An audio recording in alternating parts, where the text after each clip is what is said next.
So, ayan po mga kabayan, nandito kami muli.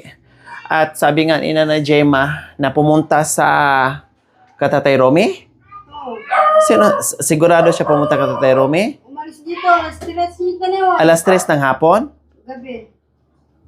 Madaling araw? O ano gagawin niya doon? Wala kami. Bakit hindi tumawag sa akin? May number naman sa akin si Gaygay. Wala nga ano eh. Or makitawag siya bago pumunta. Bakit hindi niya sinigurado? O anong sabi niya? Anong bali? Naman. Bakit pupunta siya doon? Anong gagawin niya?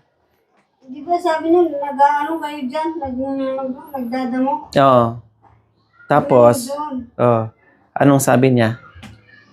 O sige nagtignan ko. Oh. Baka mamaya itanong ko doon sa mga tao, di siya pumunta. Tanungin ko siya, anong nadat niya doon, anong nakita niya doon, di niya masagot-sagot. Oh, kasi laging ganyan, pupunta, hindi naman pumunta, hindi naman pupunta. Yung sa kanya, alis dito, sabihin niya, pupunta doon. Oh, hindi. Sinungaling masyado si July. Ngayon, anong binalita mo sa kanya? Anong sabi niya? Yung sinabi ko, O anong sabi po niya, Nanay Gemma? sabi na, magkikit daw siya. Ha? Magkikit. May ikit. Magkikit sa'yo. Ano yung makikikit? Kuya Big, Tignan doon, tayo. gusto niya makita kami. Oo. Oh, so titinan natin ngayon. Anong sinabi niya po sa kanya na gusto ko makita, gusto ko malaman kung nasaan yung kalabaw, gusto ko may balik yung kalabaw dito. Sinabi niyo po. Sinabi ko, wala kasi. O anong sabi niya? Sabi niya, babalik. Ibabalik niya. So ayan po mga kabayan, nandito kami muli kay Nanay Gemma. Dapat babalik kami kinabukasan. Hindi po nangyari kasi may emergency sa isang sponsor natin. And then, isa pa ay napunta din ng Maynila. Ngayon, kung kailan tayo wala sa bundok at Tatay Romy, saka pa pumunta si July daw. Ha? Mga 3 araw tayo hindi nakabalik kay Tatay Romy. Inaabot tayo ng 5 araw, 4 na araw kay Tatay Romy bago niya ibenta at sinabihan naman siya ni Nanay Gemma na huwag mong ibenta dahil pupunta dito. Dahil paalam mo kay Ate Lori. Hindi siya nakinig sa sinasabi ni Nanay Gemma. Ilang beses niyo po sinasabi ni Nanay Gemma na huwag ibenta at ipaalam sa akin. Maraming beses. O hindi siya nakinig ni Nanay Gemma. Bakit hindi niya ako pinuntahan noon? Ngayon na nabenta na niya, no, ay gusto niya akong puntahan. Pumunta daw doon. Pero, ewan. So, syempre, sabi ko nga, si Nanay Gemma, no, ay na sumakit ng ulo, kaka-advise at kakasabi sa mga anak ni Nanay Terry, lalo na si July mga kabayan, pero hindi pinapakinggan. So, may mga nagtanong kasi sa mga sponsors natin at sa mga viewers natin, at baka si Nanay Gemma ay nakinabang doon sa ng kalabaw. So, tanungin natin ngayon, Gemma. Nanay Gemma, kayo po ba ay nabigyan? Sa totoo? Ikaw, di nga na ako.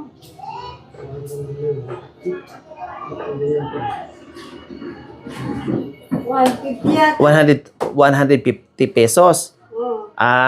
Nakaibigay barya, 150 pesos. Pero hindi si Nanay Gemma, si Kuya Bigay. Pero kanina Gemma wala. What is 150 pesos mga kabayan? Napakalit na bagay. Barya lang yan. And then, dapat lang kasi dito naman siya umuwi, dito naman siya kumakain. 'Di ba? At binili ng pagkain or ulam. So, 'yun ang ano natin doon mga kabayan. No problem. Hindi natin masisi si Nanay Gemma or si Kuya Bigay, no? Kasi hindi naman nagkulang sa paalala at pagsabi na huwag ibenta. Ang problem natin ngayon is ang kalabaw hindi dapat talaga ibenta. 'Yun ang panawagan ng ating mga sponsors at ilang beses kong sinabi yan ni July. Kahit sa lahat. 'Di ba?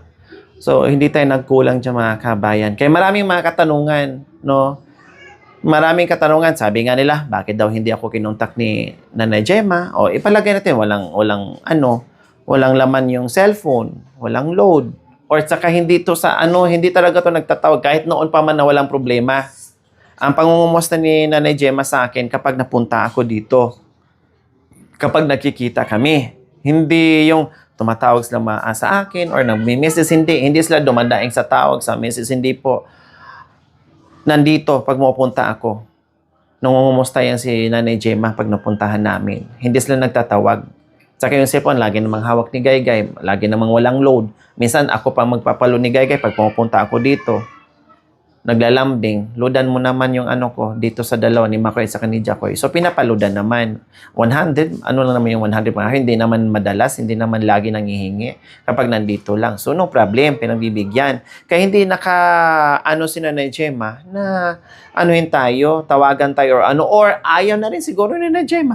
Bakit hindi po kayo? Itanong ko po sa inyo, Nanay Gemma, ano po ang rason nyo? Bakit hindi nyo po ako kinontak nung narinig nyo na ibenta yung kalabaw? Bakit hindi yun naisipan kontakin or message ako? Walang load. At saka yung, Oo. Walang SIM yung cellphone. Oh, bukod sa walang load, paano magka-load? Walang ang SIM. Oh. 'Di ba? So wala. No, at saka isa pa, hindi obligasyon ni Gemma yung magpaalam sa akin dahil hindi naman siya may-ari ng kalabaw eh. 'Di ba? Basta yung advice niya na wag mong gawin July kasi pupunta at pupunta. Sabi ko nga kahit mawala ako ng isang taon, babalik at babalik pa rin. Kasi yan ang bilin ng mga sponsors na syempre matuwa, no? Mas maganda pinarami sana ni July ng halimbawa nakatatlo na siyang kalabaw. Oo, kundi sige. At least meron ng kapalit, hindi nawawala. Oo, pwede na maibenta yung isa. Oh. Pero wala, hindi pa nanganak, hindi pa na naibenta na. Eh kaya galit ang mga sponsors ngayon. Oh. Anong pambayad ni July niyan? Pag kukunin, bawiin ng sponsor yan. Wala siyang magagawa. Eh kailangan ibalik niya ang kalabaw para walang problema. Padamihin gamit para sa hanap buhay.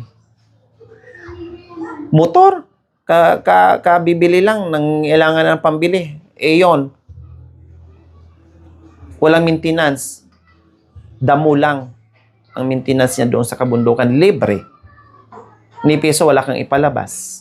Tubig, libre. Lahat. Nakita niyo naman ng paghatid ko doon sa Kalabaw. 'Di ba? Na grabe yung natin, yung sakripisyo natin papunta doon. Ang daming nangihinayang.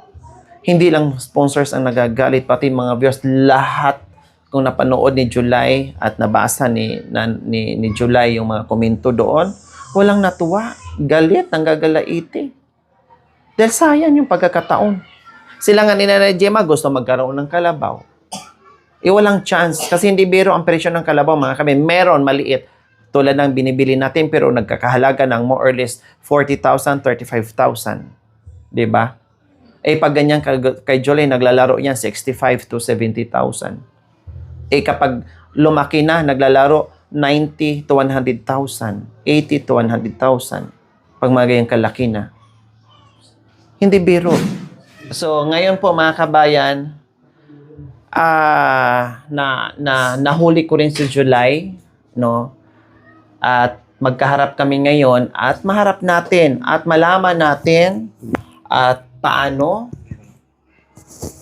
nagkaroon ng lakas ng loob si July ibenta yung kalabaw. Hindi ko nalaman, isang buwan na nawala man lang sa akin. Ate Lori, ganito, ganyan. So lahat, pati kayo galit. Ako galit. Sponsor galit. Viewers natin galit. Nandito, makakausap na natin mga kabayan, no? At nakaharap na. July, nakainom ka ngayon? Hindi. Hindi po. Kagabi, lasing ka? Hindi po. Nakainom ka? Okay. Wala na akong paligoy-ligoy tanong sa'yo dahil nanggigigil ako sa'yo. Ang sarap mga sapakin eh. Ano nangyari? Paano mo naisipan kung bakit naibenta mo yung kalabaw? Nangahabol po eh. Ha? Nangahabol po nung... Nangahabol po. Nangahabol. Oh. Ang bait-bait ng kalabaw, nangahabol. Bakit hindi mo sinabi sa akin na nanghabol pala para ako na lang mag-alaga? At ibigay ko sa iba. Ha? Ang bait-bait ng kalabaw. Pinunta ko sa'yo yon. Ay, ako ang nagbibitbit, ako ang hinahawakan ko ang sungay noon. Hinahawakan ko yung kalabaw na yon. Pagdating sa'yo, nagiging salbahe siya. Ano nangyari? Bakit nangahabol ang kalabaw? Ewan ko. Ha? Ewan ko bakit nangahabol sa akin. So, hindi pasok sa akin, July, ang rason mo na hinahabol ka ng kalabaw. At hindi rin rason para ibenta mo yung kalabaw dahil ng habol. Kay Fernando, family Fernandos nga mga kabeng, kay tatay dyan. Hindi hamak na mas matapang, pero hanggang ngayon nandiyan pa rin. Alaga pa rin nila. Hindi man bininta. Kayo mga kabeng, maniwala kayo sa sinabi sa rason ni July na dahil nangahabol ang kalabaw niya, ay ibenta na lang niya. So ngayon, ilang buwan ba yung kalabaw sa'yo? Mas maganda ikaw ang tanongin ko, baka mamaya mamali ako. Ilang buwan ba ang kalabaw na alaga mo si Julie? Umabot ng ilang buwan sa'yo? Ha? Bale, mag-iisang taon po. Oh, mali pala ako. Akala ko nga 7 months. Mag-iisang taon na pala si Julie. Ang tagal na, ang laki na. Bakit hindi pa rin nabuntis? Hindi pa po naglandin. Nalilipasan. O hindi pa. So, bakit hindi pa natuto? Malaki na. Bakit hindi pa natuto magparasay at masakyan? Hindi agad na yan. Ano? Parasi. Hindi nahanap ng parasay. Nakatira ka sa bundok. Hindi mo nahanapan ng paraan. Hindi agad na gawa ng parasi. O kaya nga, inabot ka na isang taon sa bundok sa pag-aalaga, hindi mo nagawa ng paraan sa paggawa ng parasay. Nandoon na lahat ng kahoy, kawayan. Nandoon sa nakapalibot kay Nanay Gemma. Kulang na lang kalabitin ka ng mga kahoy doon. Ilang beses kong tinuro sa'yo, July, ang problema mo na magbakay ka mag-isa, yan ang iniisip mo. Ngayon, nandyan na ang kalabaw, nakatuwang mo. Nandyan na yung mga kailangan gamit pang parasay, pero ba't hindi mo nagawan? Oh. Ano ang kalabaw paggagawa ng parasay? Siya martilyo? Lahat ng sinasabi ko sa iyo, July, huwag mo ibenta ang kalabaw. Paramihin mo ang kalabaw. Turuan mo ang kalabaw na magiging katuwang mo sa hanap buhay. Lahat, pangaral ko sa iyo, July, ginawa ko na, pasensya, lahat na ginawa ko na para sa pamilya at para sa mga anak mo. Ang kalabaw, lagi ko sinasabi sa iyo, huwag mong ibenta kasi hindi yan para sa sarili mo. Para yan sa mga anak mo. Ilan ba ang anak mo? 4. O 4. Hindi yan para sa sarili mo. Makasarili kang ama. Para yan sa mga anak mo para makapag-aral ng maayos para pagdating ng panahon. Hindi mahihirapan ang mga anak mo. Hindi yan para sa sarili mo at hindi yan para sa akin. Para yan sa mga anak mo sana. Kaya ginawa ko yan. Ilang beses ko sa pinaliwanag, paulit-ulit sinasabi sa iyo, July. Ngayon, ang lakas na loob mo, ibenta mo yung kalabaw. Magkano benta mo sa kalabaw? Magkano? Yung totoo ha, kasi ang nakabili na kalabaw, puntahan ko rin. Ipapatawag. Magkano benta mo sa kalabaw? 60 po. Ha? 60. Sa isinta. Magkano bili natin? Magkano man nasaan yung papel ng kalabaw? Nandiyan po. O, pakikuha nga. 6. Diyos ko, nanggigigil ako mga kabayan. Sa totoo lang. Uminom na ako ng ito, usatan papel. bago ako pumunta dito. Nanggigigil Pabilan ako. tanda mo lang. Diyos ko, kung hindi lang masama, manakit sige. ng tao, mga kabayan. Iwan ko lang. Sininip mo. Kung ang kamao ko dati tulad, ang kamao ko dati, napakabilis ng kamao ko dati, mga Kaya ba? kabayan. Katsuya, ken. Mabilis na Kaya lumipad pasinip dati, kaya ka? mga kabayan. Nanguumbag ako.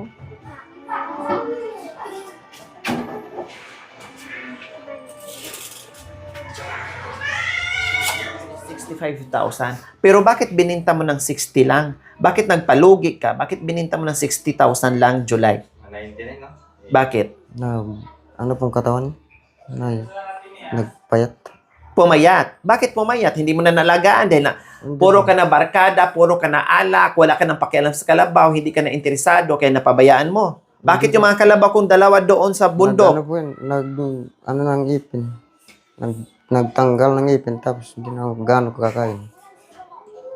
Maano yata yung... Bakit yung Maria, ang mga kalabaw ko doon ang tataba? Ang ganda ng kalabaw mo. Yung mga nabili ko dito sa Villa Maria na dalawa, ang tatabang yun, samantalang native lang yon. Sa'yo, may lahi ang kalabaw mo. Buffalo ang kalabaw mo. May lahing buffalo. Kaya black na black yan. Ang daming problema sa kalabaw. Bakit hindi mo sinasabi sa akin, Ate Lori, hindi na maganang pumayat ang kalabaw dahil dapat sinabi mo sa akin. Ang rason mo dito ka nanay, ilang beses ka sinabihan ni Nanay Gemma, huwag mong ibenta yung kalabaw dahil uuwi at uwi dito si Ate Lori. Kahit nga sa Villa Maria, pinupuntahan ko ang kalayo, parehas kalayo sa iyo. Sa Bani pa. Pinupuntahan ko nga, chinicheck ko nga yung mga kalabaw doon eh. Sa'yo pa kaya na malalaman ko dito ni Nanay Gemma? Eh, hindi naman niya marunong magsinungaling. Ilang beses ka sinabihan, bakit hindi ka nakinig ni Nanay Gemma? Nakinig ka sa mga barkada mo, sa kainuman mo? Oh, ngayon, 60,000. Nasaan ang 20 mil? Anong ginawa mo sa 20 mil? Sabi mo pa, binigay mo kay May. Eh, walang natikman si May ni piso. Sinabi, Mimik. Sinabi, Mimik, kuya. May dumating sa akin balita, hindi si Nanay Gemma. Huwag mong tanongin si Nanay Gemma. Hindi si Nanay Gemma nagsabi sa akin. Enak, Mimik ito. Saan napunta ang 20 mil? Sukli doon sa 40 mil. Okay. Magkano ang motor? Binili mo? 40 O, tama ang narinig ko, 40 mil. Nasaan ang 20 mil? Nagastos ko. Nagastos mo. Anong pinagagastusan mo? Napaninom po. Ha? Napag-inom. Oh. See? At least, hindi tayo nagsinungaling at hindi gawa-gawa ng kwento na ang 20 mil maliwanag sa sikat ng buwan na hindi rin pasok sa akin ang mga rason niya kung bakit bininta ang kalabaw. Dahil may interest si July na ibenta ng palugi para matustusan ang pang-inom niya at barkada niya. Hindi baling malugi siya at mawala ng kalabaw. O, kumusta ang motor ngayon? Nandun po. O ngayon, nangyari, sinong kainuman mo? Mga barkada. Alam nga naman, ikaw lang mag-isa mag-inom. Mga barkada. Wow. Hmm. Saka panggas ko ng motor. Panggas ng motor. Ang natikman ng pamilya mo, magkano? May, magkano ang binigay mo kay May? Hindi ko po sila nabigyan. Oh, hindi nagsisinungaling si May. Anong pagkain na binili mo para sa mga anak mo? Yun lang po gatas. Saka yung... Anong klaseng gatas? Malaki? Isang karton? Hindi, yung ganun lang. Ganyan. So, ano pa? Pagkain, ano pa? Saka yung baboy. Saka yung Kapirasong kaning baboy, sabi ni May. Kapiraso. asukal. O, asukal. Ano pa? So, yun lang. Yun lang. Dito kay Nanay Gemma na tinitirahan mo at tinutulugan at kinakainan mo dito at tinitirahan mo sa bundok. Anong dinala mo dito kay Nanay Gemma bukod doon sa 150 na binigay mo kay Kuya Bigay? Anong dinala mo pagkain dito? Wala. Grabe ka, July, no? Mas inintindi mo pa yung barkada mo kaysa sa pamilya mo, sa mga anak mo. Anong klaseng ama ka, July? Bakit nagawa mo yan? Hindi mo ba alam? Hindi ko to panunumbat sa iyo, ha? Grabe ang sakripisyo ko sa pamilya mo, sa magulang mo, July. Nakikita mo ba yan? Alam mo ba? Yun po. Sakripisyo ko kay mama at kay tatay mo. Sa inyong magkakapatid. Tapos yan lang ginanti mo sa kabaitan ko sa inyo? Bago ka nagdesisyon, hindi ka man lang nagpaalam sa akin kung anong dapat gawin?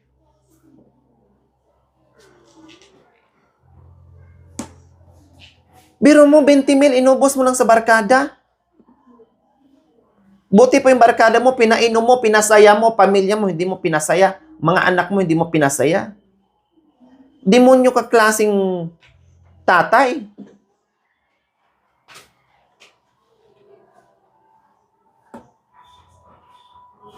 Ang lakas ng loob mo. Hindi ka naaawa sa mga anak mo, July. Ako nga, grabe ang awa ko sa mga anak mo eh. Wala kong iniisip, mga anak mo. Kayo. Halos buong pamilya. Ikaw hindi mo iniisip pamilya mo, hindi mo iniisip mga anak mo, July. Ha? Habang nagsaya ka doon, nag-inuman ka doon sa barkada, nagpakasarap ka doon, nagpakasasa, buhay binata ka, pero samantalang dito yung anak mo nagtitipid sa pagkain kung ano-ano na lang ulam. Natiis mong ganon? Masahol ka pa sa hayop, July. Nagtiwala ako sa iyo, July. Panganay ka pa naman. Anong sabi ko sa iyo noon, July? Panganay ka. Alam mo si Nanay Terry may depression. Alam mo si Papa mo may depression. Ikaw panganay kasi bintot, di mo maasahan kasi may depression din. Ikaw sana na maayos at matino, na may pamilya, panganay ka. Ikaw sana, July, i-guide mo yung mga anak mo. I-guide mo yung mga kapatid mo. Kahit paminsan-minsan, tumayo ka ng bilang isang panganay at tumayo ka bilang isang panganay at tatay sa mga kapatid mo, hindi lang sa pamilya mo or sa mga anak mo. Ikaw, sana ang magdala. Dahil hindi mo na maasahan si Tatay Romy. Dahil ganyan na ang sitwasyon. Pero mukhang matino pa si Tatay Romy kaysa sa'yo. Yan ang mga sinasabi ko sa'yo noon. Opo, ate, opo, ate. Pati ang paghihiwalay nyo ni May, hala, sige, ginawan ko ng paraan. Counseling, pinaintindi ko sa inyo. Nagbalikan lang kay saglit, hiwalay. Balik saglit, hiwalay. Pinapaboran mo ang alak at ang barkada mo, samantalang dito mga anak mo at pamilya, asawa mo, ay hindi mo pinapriority. Pero pag nagkasakit ka, July, at hindi ka na makabangon, uwi ka dito sa asawa mo, alaga, ang mag-aalaga sa yung asawa mo, ang mga barkada mo, tawanan ka lang. Walang barkada na magsakripisyo sa iyo, maghugas sa puwit mo, kundi balik ka dito sa asawa mo.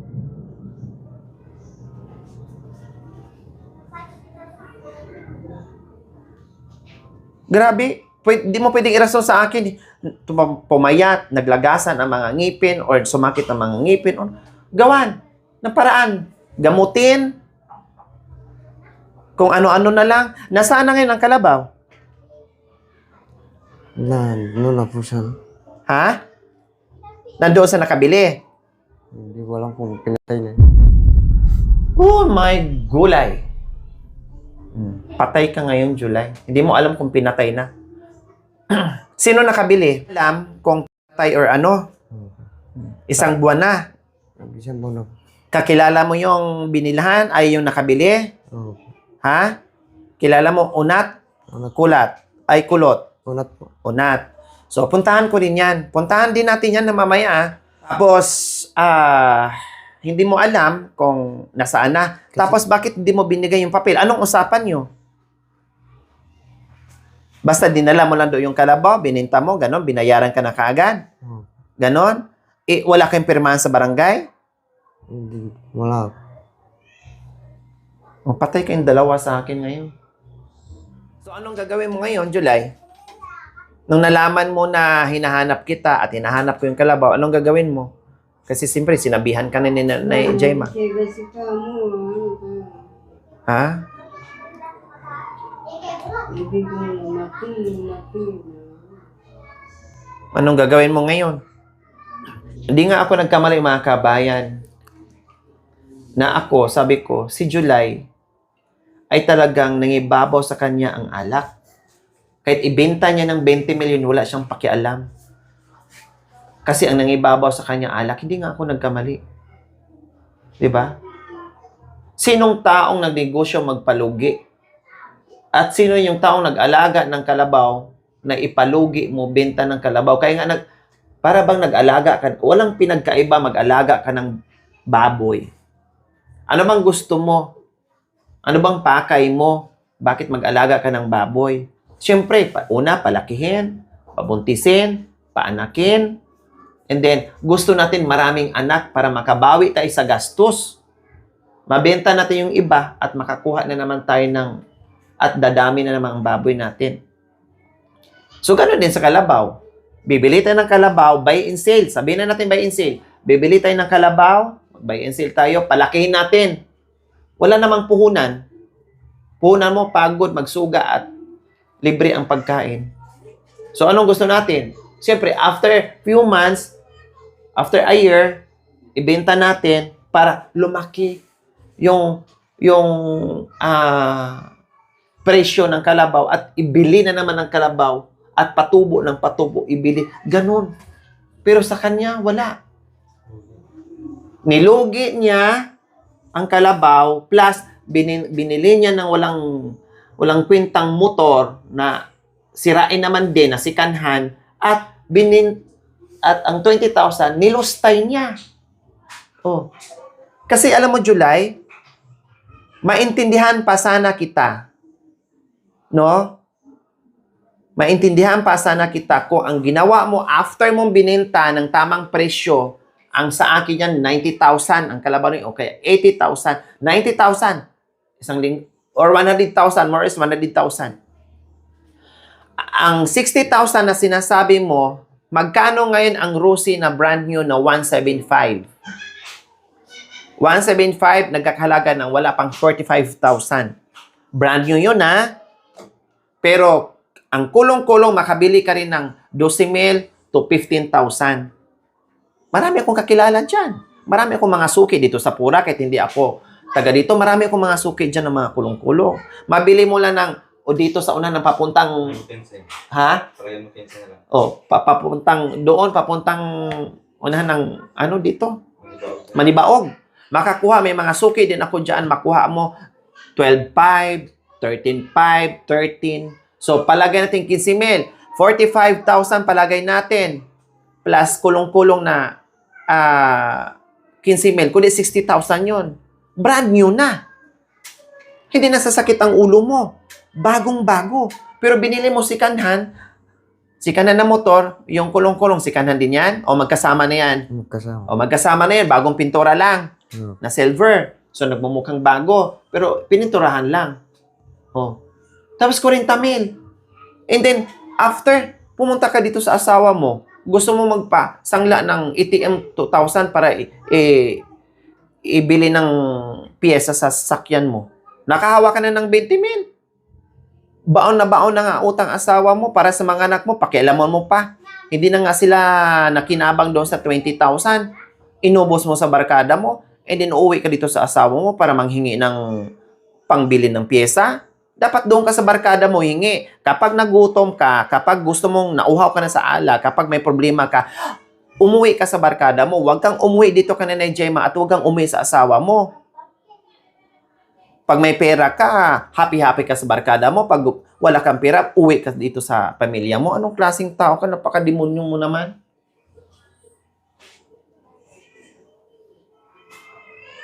Wala kang pagmamahal at awa sa pamilya mo. Ang iniisip mong barkada mo. Grabe, July, galit ko sa'yo. Sobra-sobra. Kung hindi lang masama, manapak na ito, sinapak na kita ngayon. Di mo man naisip. Di mo nga makumusta nanay mo, kumusta sa bahay. Halos kalahating taon na si nanay. Ito lang lagi kumusta sa mga pamilya mo, si Ate Gemma. Hindi ka nga makapagsalita sa akin. Salamat, Ate Loris, pag-aalaga mo ha at pagpapasaya sa magulang ko, Tatay Romy at Nanay Terry. Hindi ka nangungumusta. Grabe ang sakripisyo ko sa mga magulang mo, mga kapatid mo. Ang iginante mo, ganitong pambabastos. Sinabi mo pa dito kanina, Gemma, sa'yo yung kalabaw. Yes, ikaw mag-aalaga. Dahil ikaw ang tatay ng mga anak niyan. Alam nga ng mga anak ang mag-aalaga.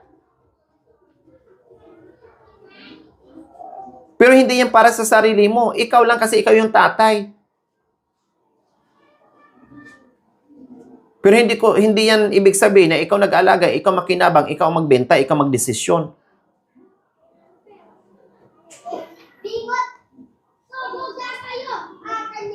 Tinanggalan mo ng kinabukasan ng mga anak mo ngayon. Binigyan ko ng magandang kinabukasan ng mga anak mo ngayon. Ikaw din ang nagtanggal para sa kinabukasan ng mga anak mo. So sabihin mo pa, wala naman akong anak na lalaki, hindi mo naman kailangan magduty. Sinabi ko na rin sa'yo, kahit may anak ka, July, na lalaki, hindi pa rin, i-duty mo yan, padamihin mo muna yan bago ka magduty kung gusto mo. Nagkataon lang, puro babae ang mga anak mo, kaya hindi mo na kailangan magduty, kaya naisipan mo na ibenta mo. Or, naisipan mo na ibenta mo kasi ang gusto mo, puro kasi mga babae ang mga anak mo, pagdating ng panahon, magkakaroon ka ng kalabaw kung just in case ng kapag asawa sila at merong naasawa na merong kalabaw, ganon. Yan ang iniisip mo. July, Dahil meron kang anak na babae, magkakaroon ka rin ng kalabaw dahil mga babae sila, may magdutis sila. Eh paano kung naasawa nila ay wala ding pera, wala ding pangduti? Iyan na nandyan na yung kalabaw, sigurado na yan. Alibay mo na lang lahat yun. Pagsisinungaling na lang yung lahat. July, pero wag mo kaming gawing gago na hindi makakaintindi. Hindi kami mga gago, July. Na lulusot ka yung mga rason mo sa akin at sa aming mga manunod, sa ating mga sponsors. Buti lang humarap ka ngayon. Dahil kung hindi, diretsuhin kita doon sa inyo. Plus, dadaan ko kay Kapitan at diretso ko kay Mayor. Buti lang nakita kita ngayon.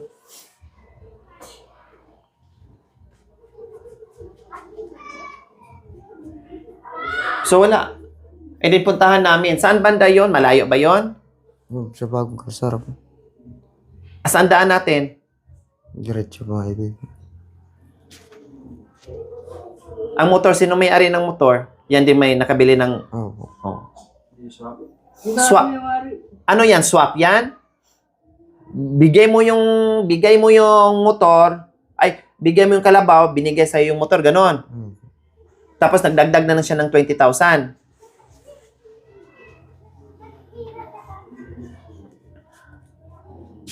Bakit nag-aalaga ba ng kalabaw yan?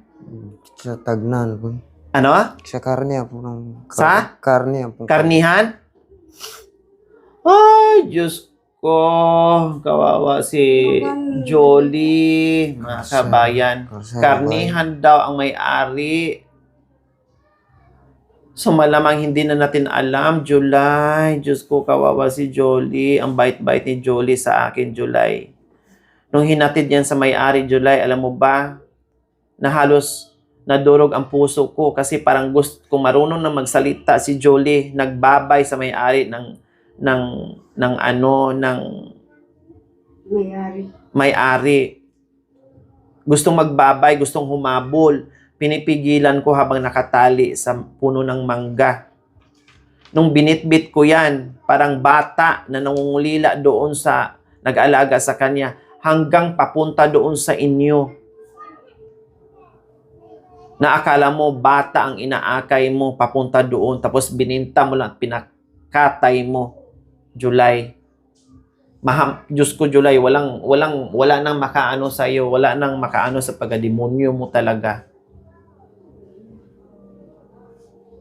Bakit nagawa mong ganyan dahil lamang sa alak?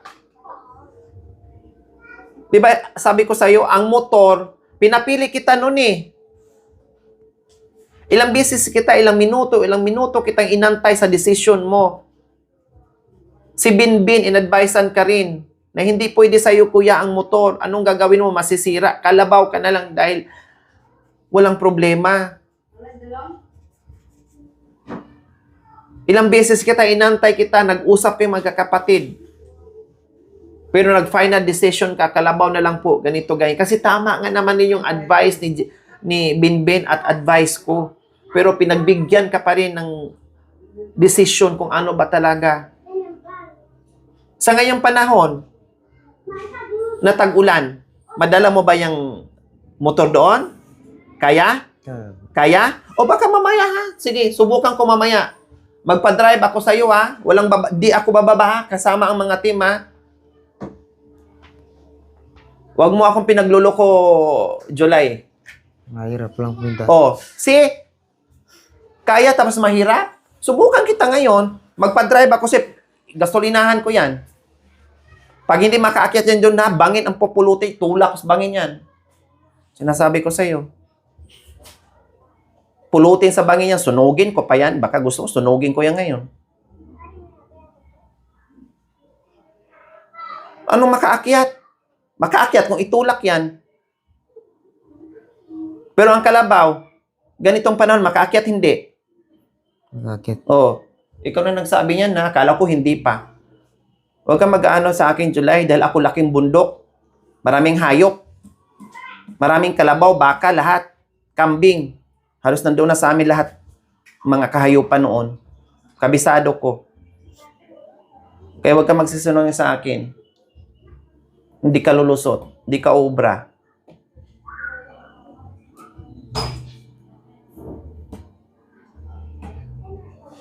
Diyos ko mio, para ako nangihina dito at babagsak mga kabayan na sinabi sa akin ni July na nagkakarni pala yun or karnihan yung pinagbintahan niya. Hindi pala yung nagpaparami ng kalabaw. Hinayupa ka talaga. Kaya sabihin mo pa, July, ngayon na buto-buto na yung kalabaw mo? Hindi kami maniniwala. Sabihin mo lang yun kasi alam mo, kinatay na hindi na namin makita. Kailang, di ko alam po mga kabayan, may kasulatan kayo na 60,000 ang bininta? Nasaan yung papel na kasulatan mo? Ay, ba, na ano po sa motor yun? Na? Kasulatan po sa motor. O anong kasulatan yun sa motor? Yung papel niya po, tsaka yung ano ng barangay niya po. Tapos, Sa motor na sa kanya. magkano ang presyo nakalagay doon sa motor? 40 po. 40. So, ibig sabihin, 40 lang siguro ang binta mo o 60? Dapat ang nakalagay doon sa motor, nakalagay 40,000 plus cash na binigay siya na 60,000. May deed of sale kayo.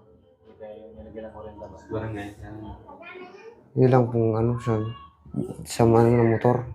Yun lang ang nakaano sa yung papel niya. Grabe ang kinita ng ano nun, grabe ang kinita ng nakabili nun kasi binintam ng palugi yung kalabaw tapos inalagaan mo ng isang taon. Swerte. Para siyang nanalo ng luto doon mga kabayan. Laki ng tinubo niya doon. Yung nag-ano kasi pumunta sa karnihan po eh. Yung nakabenta eh. Tapos, ang tawag nito, pati ako nawawalan ng espiritu.